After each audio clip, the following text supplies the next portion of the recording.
Bonjour, bienvenue à la présentation de la structure des formations technologiques chez eLearning. Cette présentation a pour objectif de vous accompagner dans l'adaptation de vos formations suivant la charte eLearning. Néanmoins, vous trouverez sur la plateforme Einstein Tunnel une formation complète sur comment digitaliser vos cours. Commençons par la structure des formations chez eLearning. La structure est divisée en 5 parties. Une vidéo d'accueil qui sera réalisée par le formateur accompagné des équipes techniques eLearning. La présentation de la technologie et son utilité au sein d'une organisation fera office du chapitre 1. Puis, la définition d'un contexte dans lequel sera utilisée la technologie. Et par la suite, le déroulé des chapitres basés sur ce contexte. Et enfin, une conclusion. Commençons par la vidéo d'accueil. La vidéo d'accueil doit contenir les objectifs du cours et la présentation du formateur.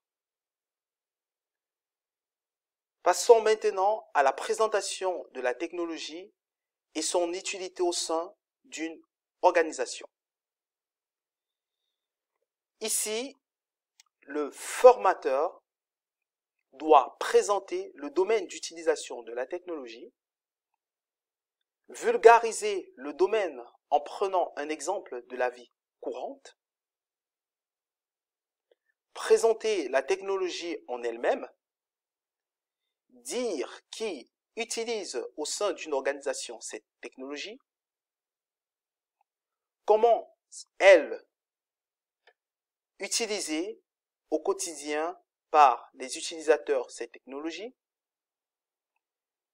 les livrables attendus de l'utilisation de la technologie, tout ceci pour un objectif de vulgarisation fonctionnelle de la technologie pour répondre à la question du pourquoi de cette technologie.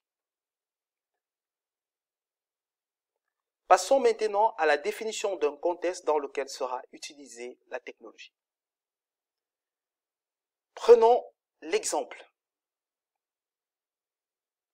Ubikis est un fournisseur de matériel de bricolage, visserie, serrurerie, présent sur 2 continents à travers ses revendeurs.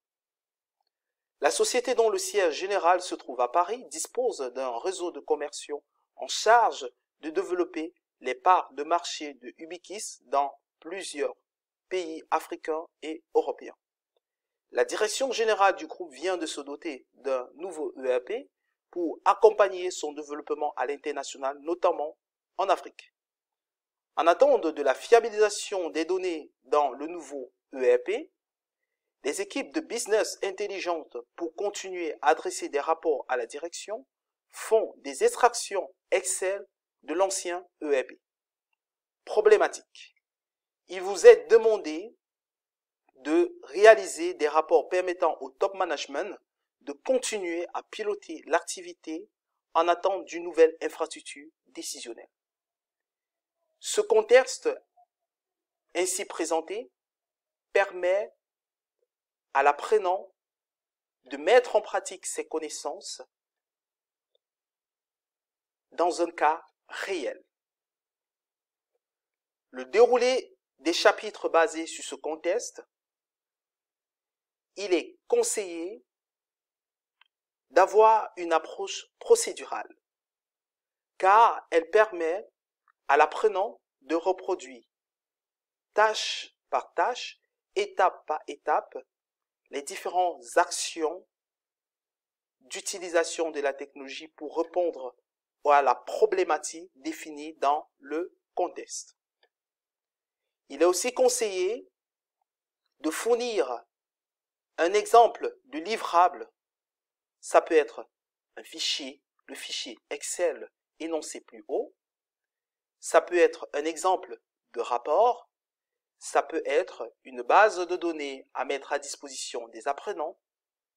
Ça peut être un backlog ou un tableau réalisé par un Scrum Master.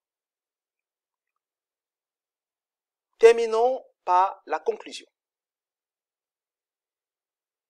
Il est conseillé de conclure en précisant à l'apprenant qu'il vient d'apprendre juste ce qu'il faut pour utiliser dans un cadre professionnel cette technologie et ouvrir en précisant qu'il découvrira encore des détails de la technologie au travers de ses expériences personnelles et de nos conférences en ligne.